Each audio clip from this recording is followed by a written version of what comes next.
केंद्रीय उर्वरक राज्य मंत्री के द्वारा प्रेस कॉन्फ्रेंस किया गया कि बिहार में उर्वरक की तस्करी, उर्वरकों के साथ कई तरह के उपादान जिसको बोलते हैं हम लोग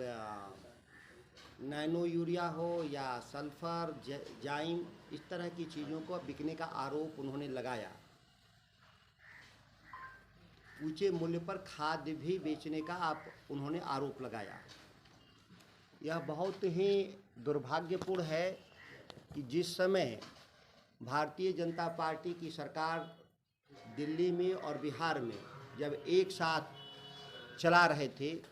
तो उनको यह सारी समस्याएं नहीं दिखाई दे रही थी, जबकि कई मीडिया चैनलों के द्वारा लगातार बिहार में इस संकट के तरफ पिछले 2 सालों से संकेत दिए जा रहे थे कि इस तरह की समस्या है। जबकि बिहार में भारतीय जनता पार्टी पिछले 17 साल से कृषि मंत्रालय को चलाने का काम किया। केंद्रीय उर्वरक मंत्री को सबसे पहले यह जवाब देना था कि 17 सालों में बिहार में उनकी क्या उपलब्धि रही जिसके बदौलत वो बिहार के किसानों को फ़ायदा पहुंचाने का दावा और दंभ भर रहे हैं। और जिन समस्याओं के बारे में बोल रहे थे, क्या वो समस्याएं नई थीं या पहले से चली आ रही थीं? सबसे बड़ा सवाल की समस्याएं थीं जिसके बारे में मंत्री बनते ही जो 1 महीना के तकरीबन हुए,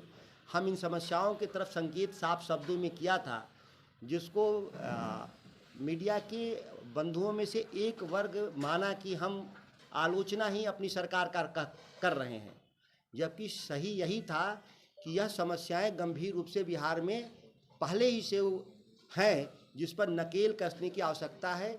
और जिस तरह से 17 साल से बिहार में कृषि मंत्रालय को भारतीय जनता पार्टी ने बर्बाद किया,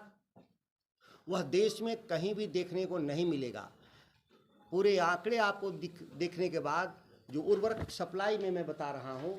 कि जिस समय बिहार में रोपनी होता है, रोपनी का समय होता है हमारा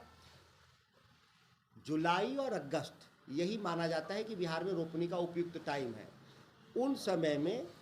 फर्टिलाइज़र की जो उपलब्धता रही वह यूरिया में रही 78%, डीएपी में 64%, एनपीके में हमारा 81%